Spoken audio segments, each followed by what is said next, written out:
నీ సేవలో ఎదురైనా ఎన్నో సమస్యలలో నా బలమును చూచుకుని నిరాశ చెందితిని. నీ సేవలో ఎదురైనా ఎన్నో సమస్యలలో నా బలమును చూచుకుని నిరాశ చెందితిని.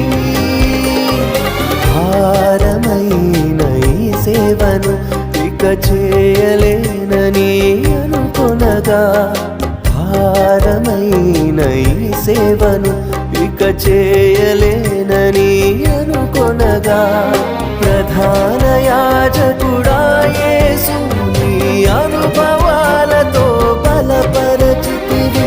ప్రధాన యాజకుడా